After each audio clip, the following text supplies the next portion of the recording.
Dear honorable guests, thank you for being here, and I would like to especially thank the Muhammad Ali Center for awarding me this award for the principle of dedication. Actually, a question that I get asked often is how do I keep doing what I'm doing? Or how do I find the dedication to keep fighting for my cause? And for me, the answer was always simple because I am who I am because I keep fighting. However, of course, reaching this answer was not always as simple because after I was forcibly displaced from Syria in 2014, it was hard for me to comprehend the idea of who am I? Because in the eyes of a lot of people in Lebanon, the country we fled to, I was merely a refugee. My identity would basically end there. And I was either rejected for being a refugee or faced with very extreme sympathy. And for so long, being a refugee was a stamp on my back, and it was forced on me. And that made me lose my vision for the future. I lost my purpose. And when I sought answer, I was told to be an optimistic. And I was convinced by the idea that if we imagine a good future, we would be able to create one. And for so long, this belief has guided my work and given me purpose.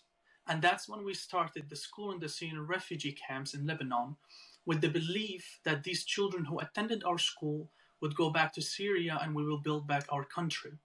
The school started with 100 kids. However, my vision for the future was bigger. And after a lot of hard work and dedication, the school grew. And now it hosts more than 750 people, including women and children. However, this all changed once again when the largest non-nuclear explosion in history hit the port in Beirut, the capital of Lebanon. Followed by COVID-19, the economical situation was extremely critical in the country. And at that point, it was impossible for me and for many people to imagine a good future. And it felt like there was no light at the end of the tunnel. I lost my motive and I lost my dedication. Yet, when I visited the school, the children, despite the situation, were present, determined to learn regardless of whether there was any purpose for their learning, whether they have a future or even an education in the future.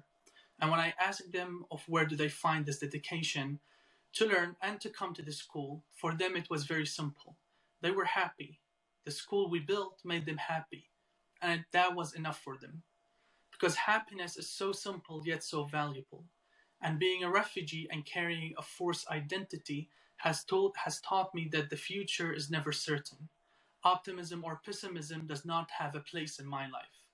The children taught me that I find my agency, my identity, and the answer to who am I by pursuing happiness today.